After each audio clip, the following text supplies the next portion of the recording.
Oh, hi-ho there! Didn't think I'd see you here on this mountain with me. I'm out here because I got something I wanted off my chest and I just needed to come back here. What? You didn't know this is my second time up this mountain? Just because you return and do the same route doesn't mean it's any less gratifying to do. Come on with me and I'll tell you how the route went. Come here and let's go! I've got lots to say about this special mountain. And a special someone I went up it with.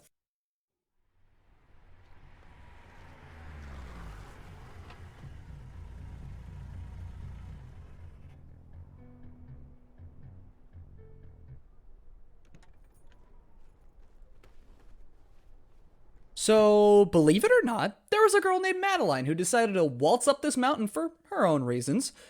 It was a journey for her, and it all started with a few death traps. But as soon as she talked to a grandma who lived on the mountain and gave her some old-fashioned granny lip,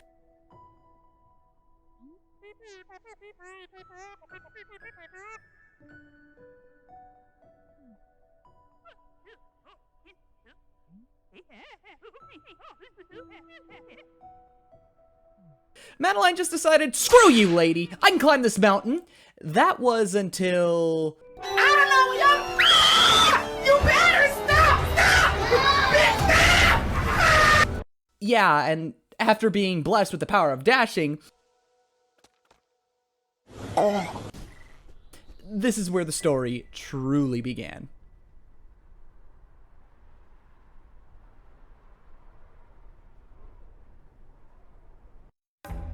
After the rather rough start of the climb, she runs through the ruins of a city and starts out her journey ahead. Madeline runs into a man who's also around for his own reasons. Guess everyone climbs mountains when they've got something to get off their shoulders. You keep your mouth quiet, you. I don't want to hear it. Madeline decides to shoot the breeze for a minute before heading back out. But this does mean she's gained a social link from this experience, so it can't be all bad. He said yellow though, so obviously he's a criminal against humanity who needs to be punished for saying yellow in 2018. God!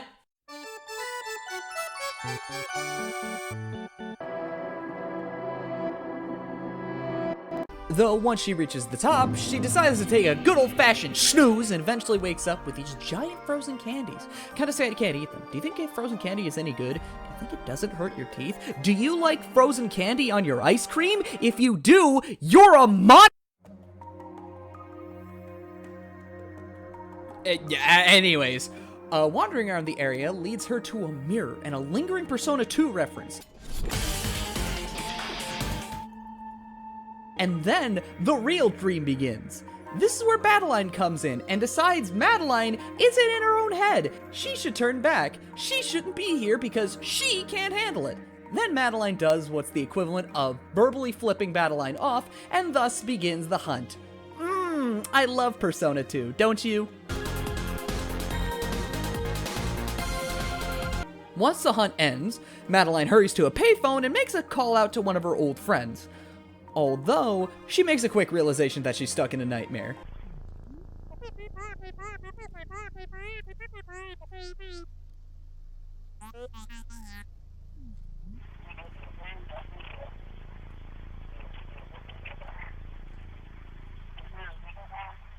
And nightmares don't end happily, so phone war. Why are you looking at me like that? That was an important bit. Don't look at me like that!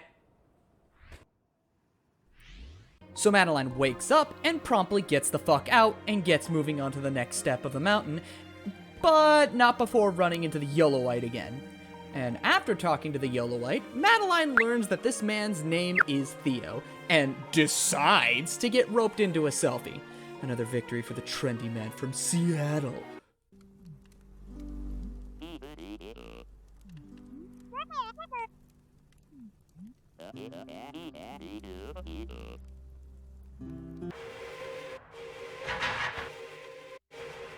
Madeline moves on with a bit of a chip on her shoulder, but not before calling her mom and just having a chat. Sometimes you're bound to be your own problem, but don't be afraid to just talk to people about your problems.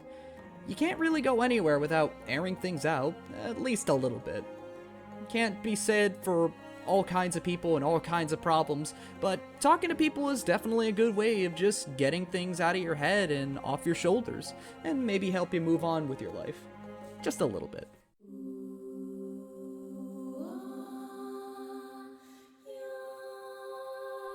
So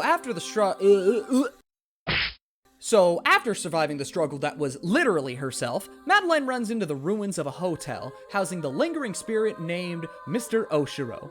He's nice, and has issues, just like anyone on this mountain housing the dead. The fuck?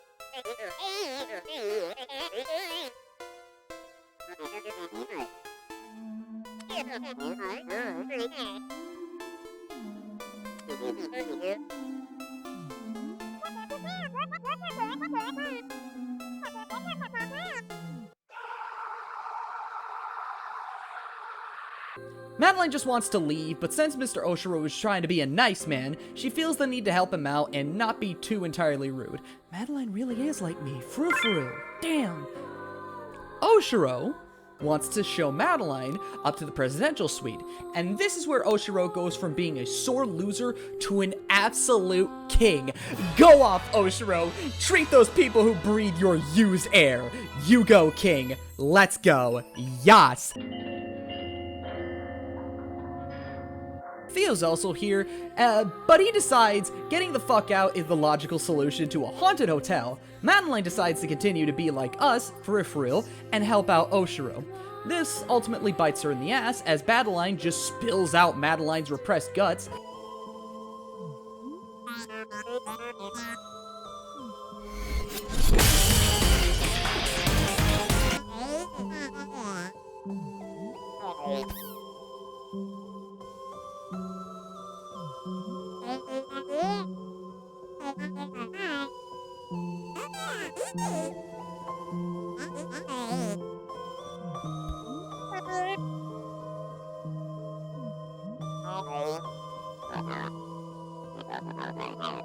And the hunt for Maddie Munchies starts up. Oh my god!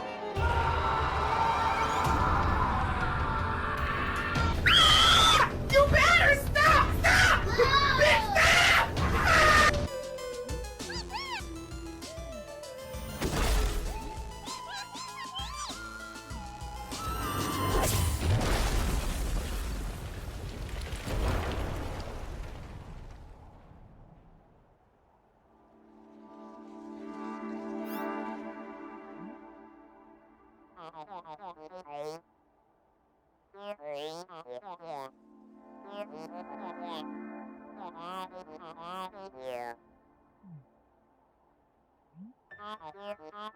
Madeline, with another chip, walks off and onwards to the next climb of the mountain. Making her way ever onward, Madeline runs into the chucklefuck granny who pokes at her more, even asking if she wants to give up and get taken back to her car. Oh, 'cause you know a shortcut! Fuck you!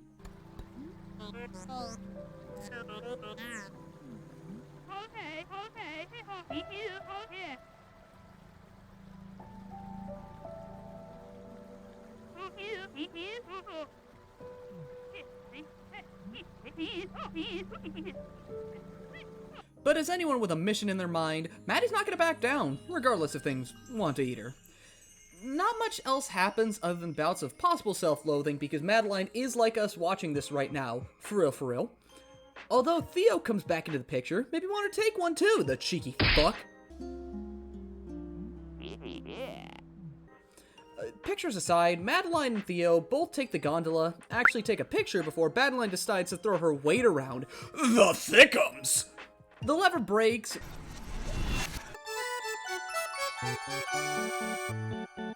Madeline has a panic attack. Theo comes in clutch with a sacred tech passed down from his bloodline from all of his homies back in Seattle. Breathing!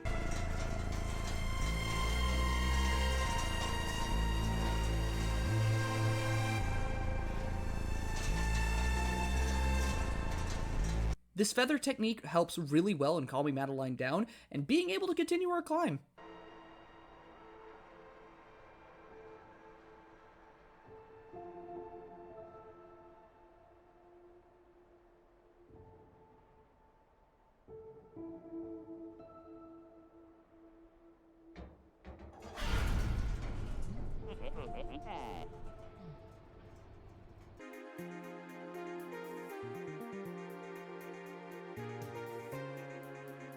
This is where it starts to get meaty for Madeline, as the two bumblefucks make their way into some old ruins.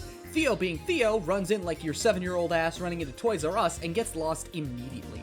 Madeline finds his phone, which probably has at least 4 different gacha games on it. All of them bad. Ooh, plus 10 fallen natal guard. And it's cancer. Juicy. Eventually, she finds a mirror. Turns out Theo got stuck in the damn thing, and now it's time to find a way to get him out. By going through another fucking mirror!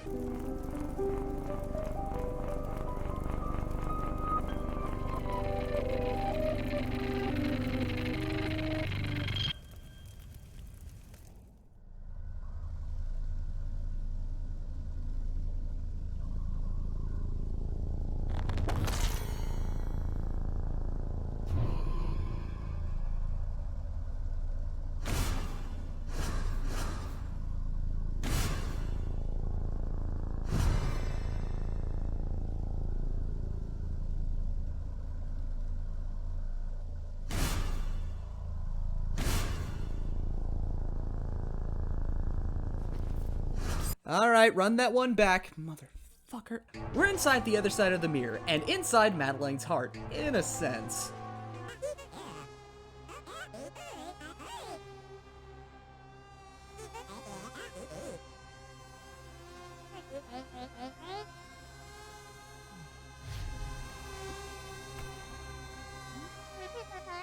The mountain is exposing Madeline to herself, not only through Madeline, but also through the very landscape she wanders in on.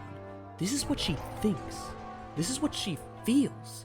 How she interprets the world.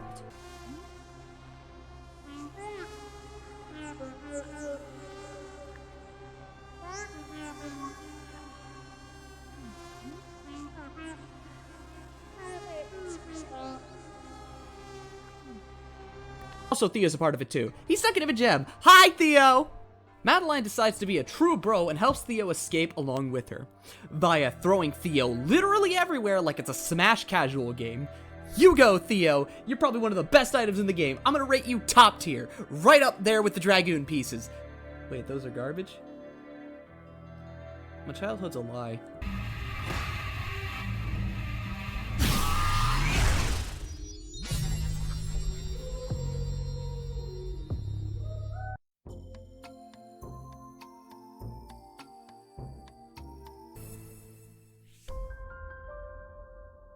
Creamed! Ominous! This is where the juice starts to seep out of this already meaty steak. So Madeline and Theo both just sit down and reflect on their journey together. Why they're here, and just a little factoids about them. This can easily eat up at least 10 to 20 minutes if you're going for the full conversation, which I recommend you do. It's really nice. Of course I'm skimming the conversation! You go climb this mountain and see what they have to say. I ain't spoiling everything for you! Fuck you think I am? Some kind of YouTuber who puts up content warnings and some shit? I see that look you're giving me. Shut up. Anyways, after the conversation and hitting the snow, Madeline decides that the best way to root out her problems is to tell her how much she doesn't need Madeline, and that she's just going to deny and leave her.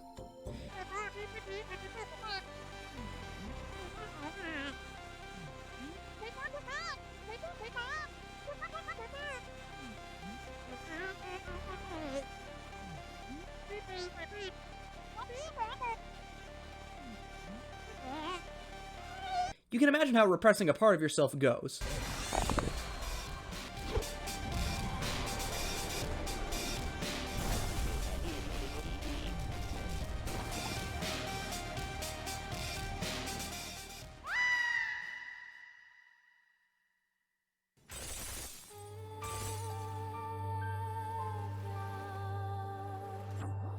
Learn to face your demons, right? You really don't want to face the repercussions of mishandling them. Trust me, I've had a few panic attacks bite me in the ass over it.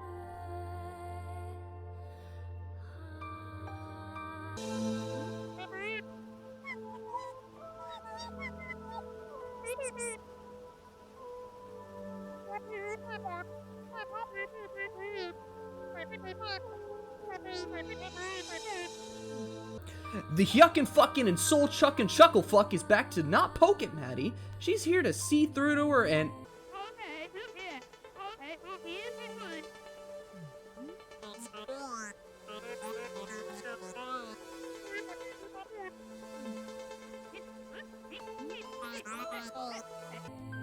Never change, you old bat. Never change.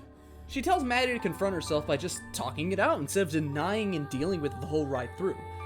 Doing that, though, has complications. Don't care. Don't care. Do I smell soiled baby diaper? You better stop! Stop! Stop! What in God's name are you doing? Back off, you crazy bitch! Ah!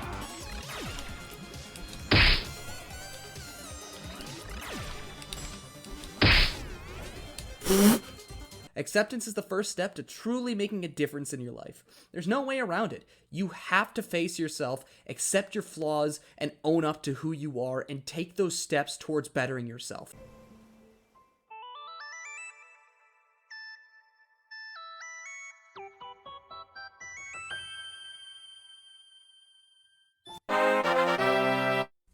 Two become one, and now there's a new strength to Madeline. Oh, and the bumble-fucking, soul-chucking, yuckle-cucking, motherfucking old bats here along with Theo to make their appearances, but this is still Madeline's moment of reconciliation and getting herself finally back on track. Madeline's still scared, but Madeline is now set on finishing this journey of a climb. With this victory, it's time to get on out of hell and make her way back to the top.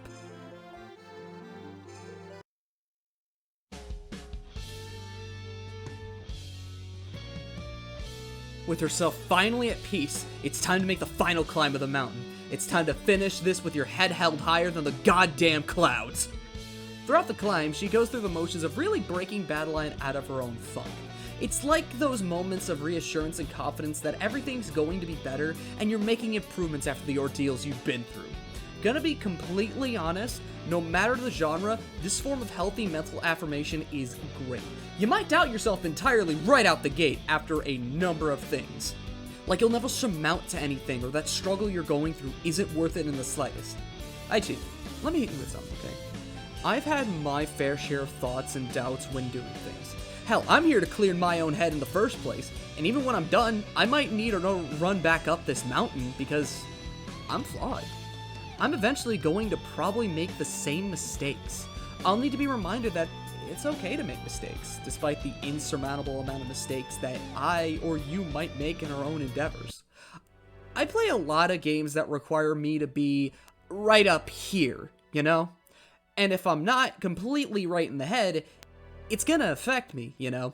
My mood sours and I even doubt myself, but given enough time and maybe some conversations with myself or those around me, I'm able to truly get back on my feet. How? Oh, well, I know I have a capacity to do anything, right? I might fuck up and sometimes fuck up hard, borderline leaving scars in my heart due to it. But I know that I'll get through it. I'll be stronger in the end, despite my own whining and wincing about something that's making me feel like shit.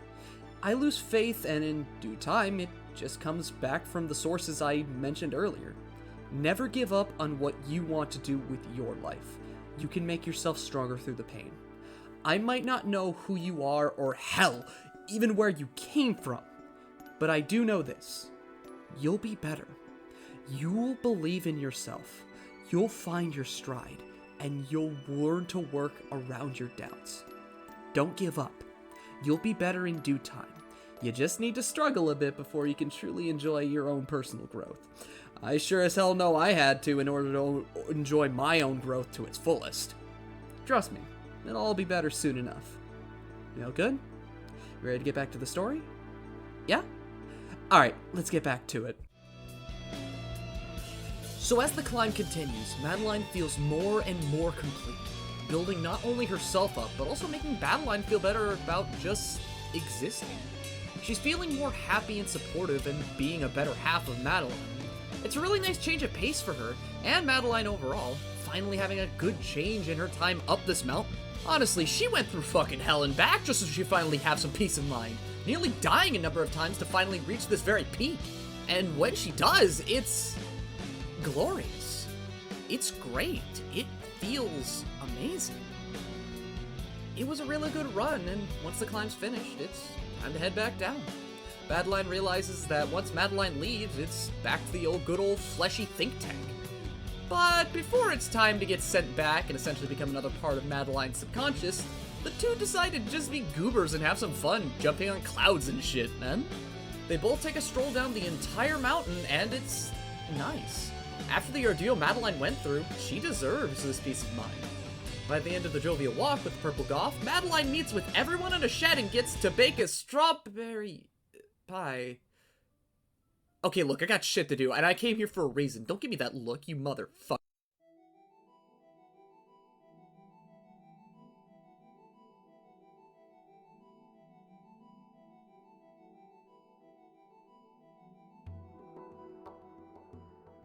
This chapter is incredibly minor but still relevant to the game as Madeline decides to come back and has apparently been talking to the Chuckle Nut about seeing what the heart of the mountain was like. And the mountain itself is even more of a mystery as it's actively fucking with Madeline and her ability to dash proficiently. The true core of the mountain even begins to boggle her as this shit is empty on the inside. Like, hey yo homie, you got any space in here? My man, what's this computer like? How big is it? Anyways, nothing is out to get her in this void of cold warmth, and she can hold this victory in joyful solitude.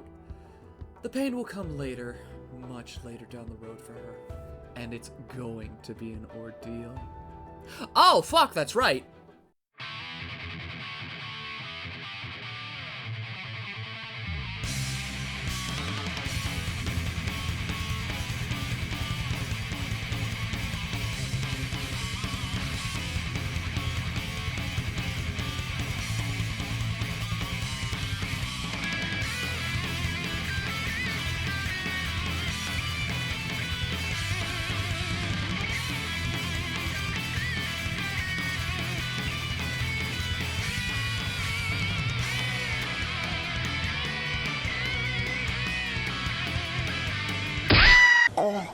Celeste, as you've been seeing, it is a platformer, and a relatively rough one at that. And it's only ever gonna get harder. Before I get into the next few segments that are important to Celeste, I should at the very least hit you with the basic gameplay. Maddie can do fundamental things like running, jumping, dashing, wall jumping, and even becoming Knuckles the Echidna. You might be even a little bit of attacking underneath if you're a good little gamer who pays attention. Or plays too many platformers and likes to experiment. Or plays Smash. Or speedruns. Or just plays video games and is open to fiddling with mechanics? Who are you? It doesn't matter, it doesn't matter. Anyways, it's on you to guide this internally distraught adult through increasingly difficult stages and get to the end. Maybe grab a few collectibles while you're at it. Some of them are for bragging rights, and others might be relevant to unlocking and getting more content out of this journey. Who knows? You might even find something and have a good time finding it. Oh, and if you're looking for me to talk about these, wait a little bit, alright? Madeline is a joy to control, and every step and movement in the air is completely your doing. She is incredibly responsive, and it's great. Even if I eat shit in the moment, it's my fault, and it 9 times out of 10 feels like my fault for not adjusting and getting to grips with the game and what it wants me to do. The game will constantly evolve and throw a number of different mechanics your way, and whether they be things like moving blocks, feathers, or Kevin. There is a lot to mess with in this game, and there's a lot of hoops to jump through because of it. In some levels, they'll be throwing a mixture of those additives just to make sure you're still working hard enough to get through these creative jump gauntlets. You could be dealing with feathers and moving bumpers. 3, 2, 1, go!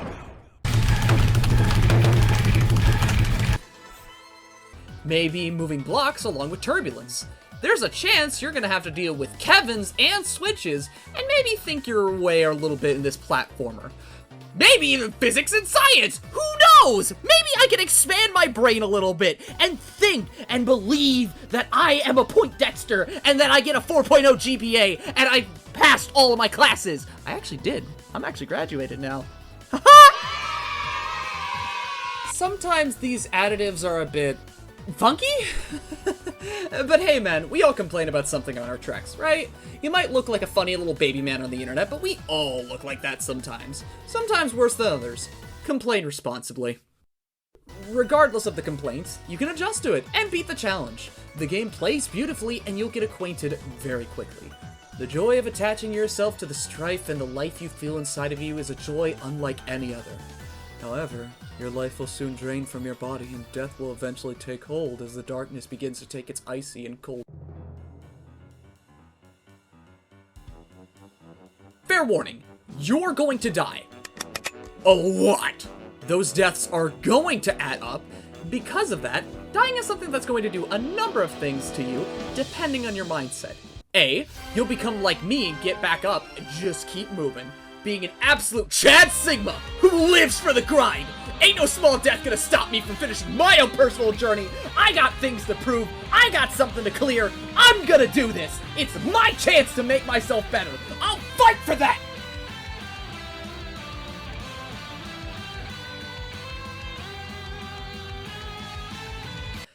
B, you'll get pissy from failing over and over and over and over again, because this shit can get really tight. It's completely understandable. We all got our own thresholds. Sometimes it's okay to take a break. Don't worry about it. Just step back, come back when you're ready. Well, it'll be waiting, and so will I.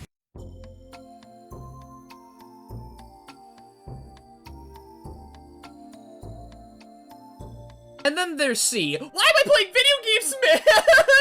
Why is this shit so mean? Who made this shit? I'm literally in tears. Then there's D. Wait, I died? Huh? Yes, you did. Death in Celeste is a guarantee. Failure is a constant. But you know what? That's okay. You eat shit and get the fuck back in there in like 2 seconds. It's so fast and so fluent. The effects of death are all completely dependent on you and how you take it all, stride or not. The game is already incredibly positive enough, and it sets a precedent for how you should treat your failures very early on. Dying is going to piss you off, sure, especially when you're really close to the end after a long and rough run.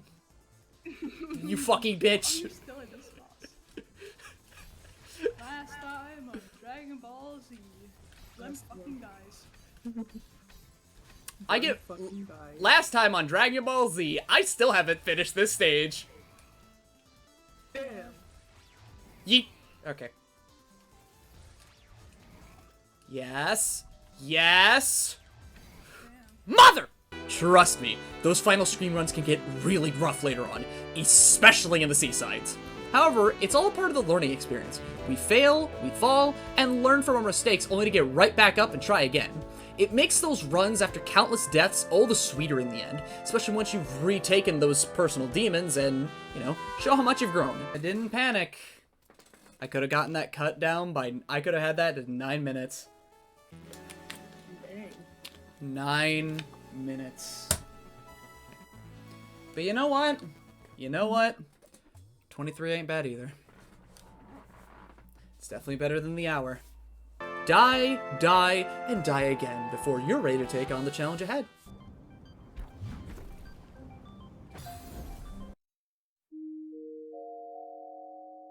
Before I say anything about this game and its difficulty, the devs actually want you to play the game as it's originally intended, without assist mode. If you try to activate assist mode when starting up a file, you'll be shown a prompt that asks you to play the game without it on, and frankly, I agree wholeheartedly.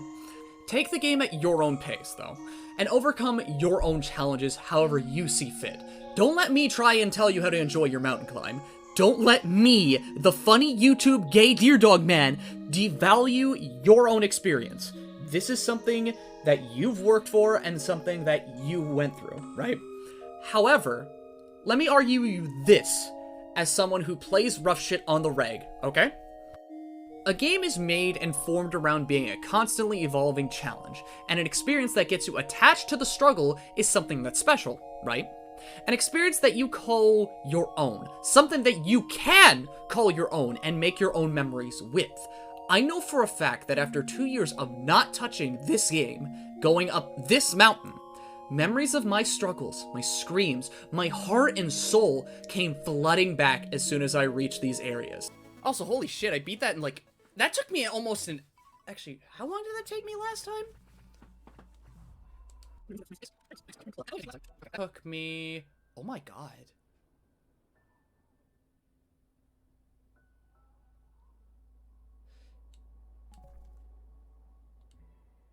I really have come a long way, huh? I'm remembering what this room was about.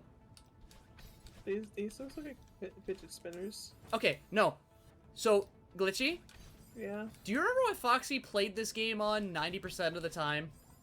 Fight stick. Yeah. And you know what I was playing this game with at the time?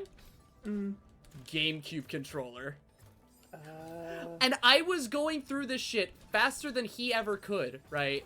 And he was losing his mind. I feel like that makes sense. And his response, if I'm not mistaken, is this really the power of a controller? This man, yeah. oh my god. 2 years have passed and I can still do this. Just like any of you, I have my moments of frustration and I can still recall those moments, even without my streams of the past to look back on from coming back. I struggled, I crawled, and I fucked up on my way to the very end of the game. And you know what? I still screamed in joy and felt like a good gamer who deserves head pats!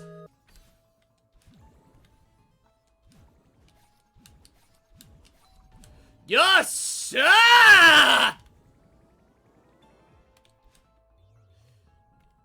That felt good! Definitely beat my old time. 3 minutes. 4 minutes! 4 minutes!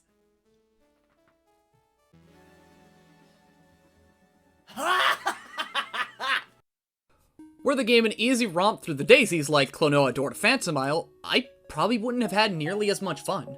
Don't get me wrong, I still love to play Klonoa every year, but that game is memorable for completely different reasons that aren't difficulty, okay? I love Celeste because it's hard, because it's a game that's always testing me and making me struggle for those hearts and better times. Why?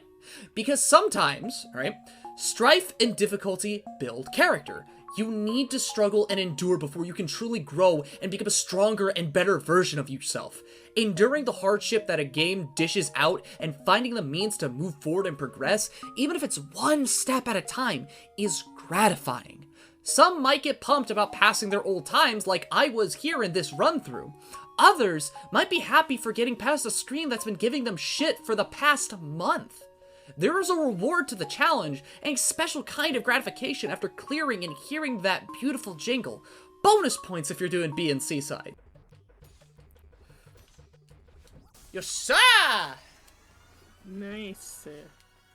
I'm sweating, knees weak, arms are heavy, vomit all over my mom's spaghetti. The challenge might be incredibly tough, but you can get through it, one step at a time. Game's tough.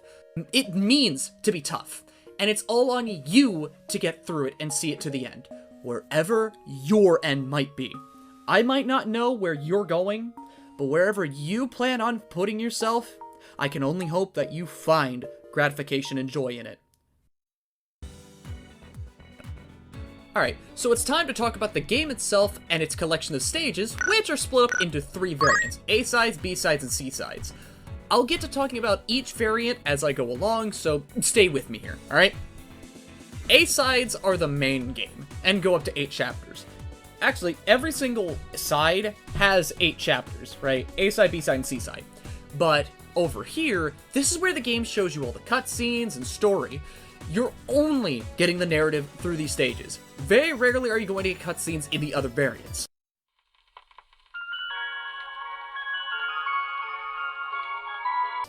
A-sides are all ramping up gradually in difficulty. They're gonna be a little tight in places, but never something that you should completely get stopped at, right? Nothing that should ruin your enjoyment of the game.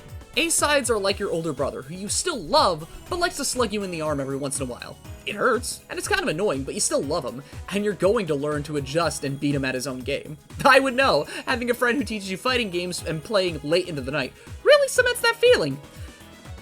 I still remember losing literally 80% of my life just because I did one wrong thing. I still hear the scream. It's very clear. Just enjoy your time here, soak in the story, and try to have your emotional and mental reconciliation while trying to vibe with Madeline.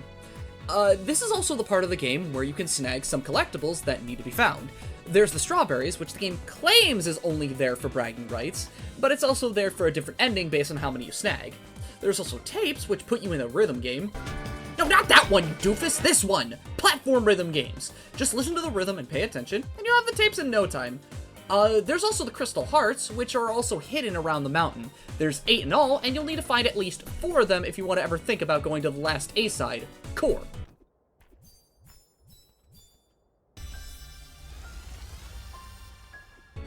Each of these have different requirements to snagging them, either through puzzles, other collectibles,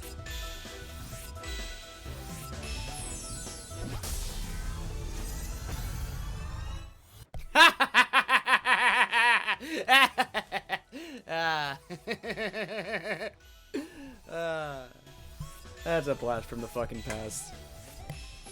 Or references that only gamers would know anything about.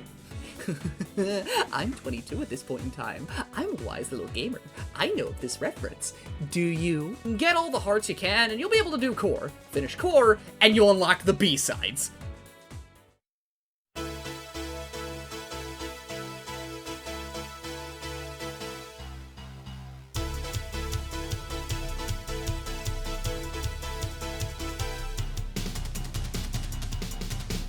This is where the game is gonna really start testing you. These shits are longer, harder, and aren't afraid of making you work for your hops. These stages on your first run could land you an hour or more, depending on your skill. Sometimes less, but that's all depending on your own ability to adapt and move on. There are no collectibles outside of the hearts, which the game now rewards you with for finishing these stages. The game's not asking you to learn tech just yet. It's just pushing you to tighten up your platforming and really asking you to make those tricky jumps and learning when and where to dash. Sometimes it starts to feel like a puzzle game at times, when you're just dropped into a new screen and all you've got is a telescope to look at. There's a number of puzzle types, and I'll see if I can help you understand them. There's the normal puzzles, where the game just hits you with a lot of things like Kevin blocks, switches, and feathers. These are just figuring the means to get through the screen and doing so without losing too much sanity. These ones get crazier later on and require a bit of trial and error every now and again. Give it time, and something will sink in, trust me. There's dash puzzles, which are about learning how the stage wants you to dash around and use the mechanic. One mistimed dash and the entire run just shits itself and forces you to commit, I choose not to breathe anymore. There's also the odd stamina puzzle where you have to manage yourself while climbing and jumping on walls. You're going to start glowing red, and you're going to feel scared the moment it happens. Panic is gonna happen. Don't feel like shit if you panic. Trust me. Once you've gotten over the panic and get your breathing in check after surviving a really rough screen, the game throws a final curveball at you for all the B-sides. Back to rhythm games with you. Don't come back until you've got at least 3 full clears. These are gonna be a bit rough, but just make sure to breathe, calm down, and feel out the rhythm. You'll get these in no time. Even if I'm not there with you and watching you, I still believe you can do it. B-sides are pretty painful, but let me show you the world of bite-sized dopamine factories. I'm talking about the C-sides. I'm talking about the crack sides. I'm talking about...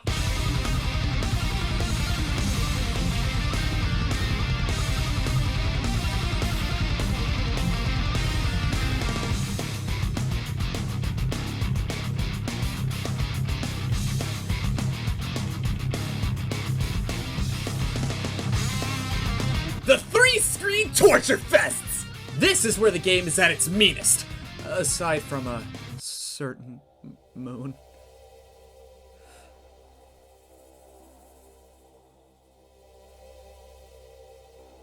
These stages are only 3 screens long, and that applies to all of the C-sides. So I hope you're really ready to feel those rhythms and tighten up your platforming, because you're gonna get taken for a fucking ride, my dude. This mountain's also gonna turn you into a speed star, kiddo, because it's time to learn about wave dashing and the super wall jump. Techniques that are going to be key in the last few C-sides of the game. This is where the game disregards puzzles and just asks you to platform and do it fucking clean. Let me tell you, my man, when the run is clean, and I mean pristine, You're gonna lose your hair in the best ways. Mr. Clean is the way! Mr. Clean is life! Mr. Clean makes me scream! Yes! Ah! Admittedly, some of these final screens are going to eat up your time, but as long as you're determined to see this journey to the end, nothing's gonna stop you. You've made it this far, you've done this well, and you've suffered through this much. Reach out for the heart that shimmers a golden sheen, and never take your hand away from it. Your reach might lack, but you'll be there soon enough. Nothing will stop you. Nothing can stop you. You will see this journey to its end, and you're going to remember the struggle. You've lived through the struggle, you've remembered the struggle, and you've certainly reveled in the struggle that you've gone through in this mountain that reaches the stars. The stars hear you, and they're listening to you scream in joy as you gather each of these golden hearts. These stars, however, are far different than any normal stars, and they're stars that have heard my screams. Stars that have known trembling, and I know that in due time, I have to return to them. Know that you will all know pain coming here. The true test of will is here, upon this moon, and with these stars. These memories still haunt me as I breathe, traveler. They're still very much real in my heart as I recall those days. You too will learn of the pain I went through, traveler. You will learn of the anguish I felt. Another day, though, traveler. Another day for another story.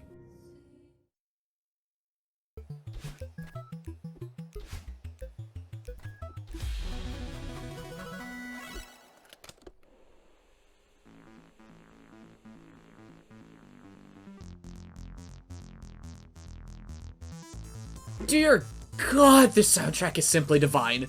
I probably wouldn't have enjoyed my time here on this mountain if Lena Raine wasn't in the background hitting me with the juiciest of tracks. I'm not going to sit here and try to talk to you in depth about Lena's composition, because I know for a fact I really can't. I can only really talk to you about how they feel and what they've done for me. So please bear with me as I try to elaborate, alright? I know these tracks really help settle in the mood as well as really keep you going on your way. The B-sides are some nice stakes, but don't discount the A-sides and its share of tracks just because you like listening to Hotel B the whole time. A-side and its tracks have been instrumental in really feeling the emotional baggage of Madeline, as well as, like, just putting you in her headspace.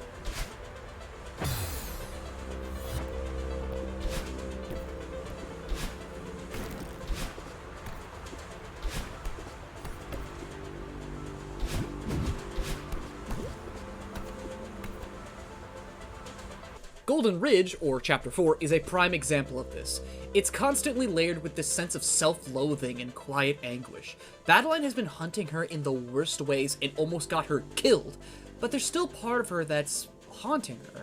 She's only doing this to herself, and all she can do is push on despite the amount of hate she feels for herself at this moment. There's nobody else to blame but herself for the incident she caused. There's plenty more I could go over, but I think it's better that you either go up this mountain yourself and get to climbing, or head on back home and put on some headphones, yeah? Just know that the A-sides are the real meat of the soundtrack where everything means something for the narrative. B-sides, that's where the game stops being atmospheric and starts playing to the speed and chaos that is the harder parts of the game.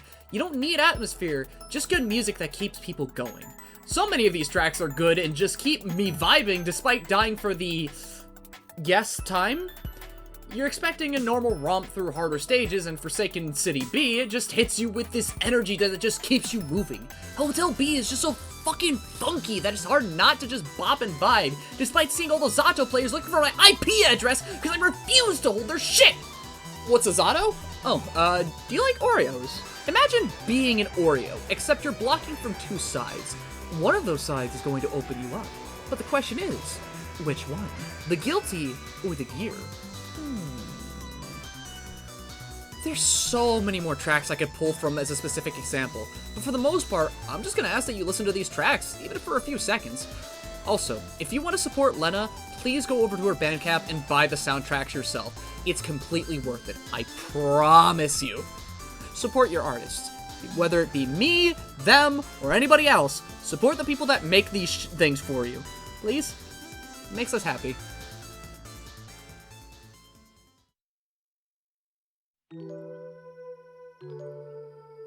Going up this mountain again was certainly an experience. So many memories, so many hardships, so many good times and moments where I wanted to scream and condemn the gods. I'm here with you though, and that's all that really matters, right? I recalled so much of my time here and felt uplifted and better, despite whatever might scare and haunt me in the future. I felt better coming back here and re-experiencing all of those struggles and pats on the backs on my way here. Before I came here, I was fraught with doubt, in a rough place. My head just wasn't in it, man, if I'm being completely honest. But coming back here, it's magical, man. It honest to God is. Like, I can't really say anything else other than it just feels right, and playing this game and coming back to this mountain just helped me. It helped my mindset. It helped me think a lot better and feel a lot more confident in myself again after I hit myself with, like, an emotional and mental stump that was. This is a game that forced me to confront myself with problems I had back then, even in my first playthrough, and even now that I still have. Like, this game just does things to you, right? It enacted change within me, and even on the second run-through, there was something in me that did change. You know, conflicts within my heart were just kind of going away as I just took another climb up here. I don't know how else to say it, man. I really don't. And it's really beautiful how a game with a narrative that stems around a magical mountain climb with a grandma who wants to put a stick up your ass, a trendy Seattle YOLOite, and a troubled 20-something. Just all those smaller things and everything that the story makes up, it's so impressive that it does so much with such a simple base, right? It hits all of the notes that it needs to in order to make itself, you know, feel a lot more personal and impactful.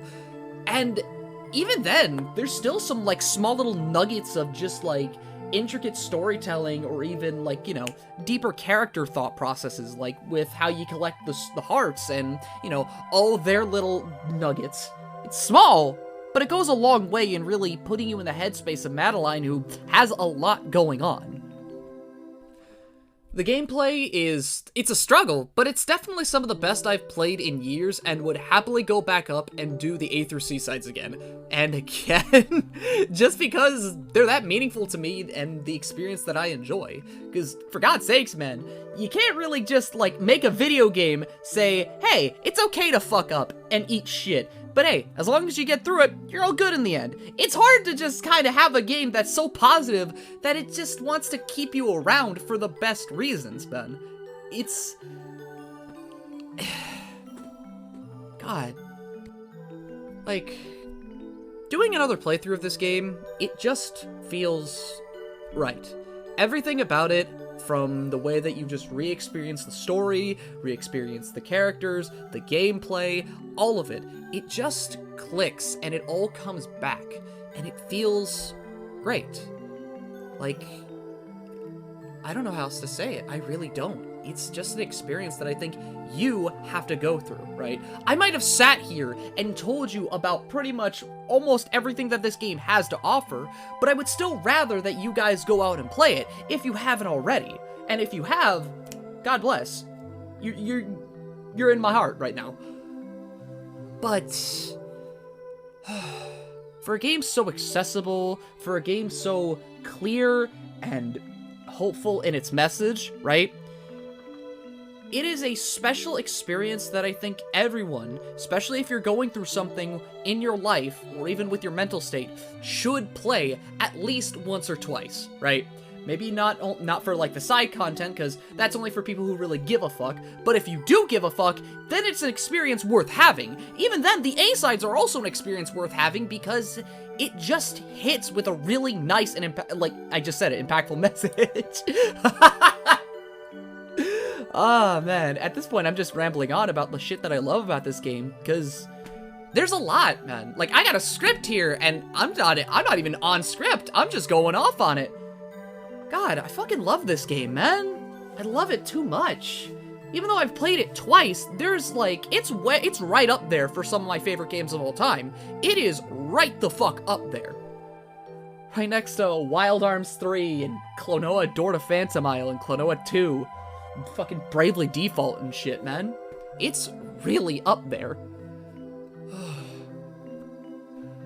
By the time this video goes out, I will already have graduated, gotten my degree, and, you know, become a freelance video editor and everything. But, like, this is the kind of shit I want to do with my life, man. This is what I want to do. I want to keep doing stuff like this for you. I want to keep making content like this for you, watching this now, wherever you might be, whoever you might be. So, I'd appreciate it, right? If you just sat down and stuck around, yeah? Like, subscribe, do all that kind of stuff. It would really make the world for me, especially after making something as long and meaty as this, with something that's just making my life just all that much scarier now that I'm gonna be heading out into the big old world and hoping that this kind of stuff can actually go somewhere, you know? I want to do stuff like this more. I want to make more stuff like this and play more games, talk about them more. I got shit in my head that I still want to get out. And I feel like this, now more than ever, is going to be like my big jump into it, right? Aside from everything else I've made, I'm hoping that this one is the one that sticks, the one that helps me out, and the one that effectively gets what I want to do for people like you. So, thank you for sticking around for, you know, however long this video goes out to. Maybe like, I don't know, 40, 50 minutes, maybe reaching 60. But regardless, I thank you. Thank you so much for holding out and just watching this whole thing. It really... it means a lot, dear, to the silly old deer dog who just wants to talk about video games a lot. Again, appreciate it. Thank you. Please. I hope to see you around again, wherever you might be, whether it be, you know, the channel, any of my pages, Twitch streams, hell, even the comments. So, just keep being you. Stick around, and however you want, just make sure that you got everything in order. Make sure that you can look forward to another day, being happy, and just have a good time, just relax and enjoy what you want. I know I'm trying to find that. Rambling. I think I've said all that I need to say, aside from a few things that are going to be talked about and made about for Celeste another time. I've got something else planned. I've got a lot of things planned. I don't have a clear and concise plan for that right now, but just know that I've got a lot of things in my head for you, and when it happens, all right?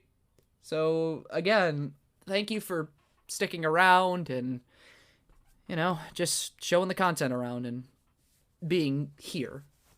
I hope. Thank you. That's all I really need to say. That's all I really need to get out is a thank you. So, have a nice night or day. Have a nice time. Take care. And I'll see you guys later. I'm going back to my weird nerd cave. Goodbye.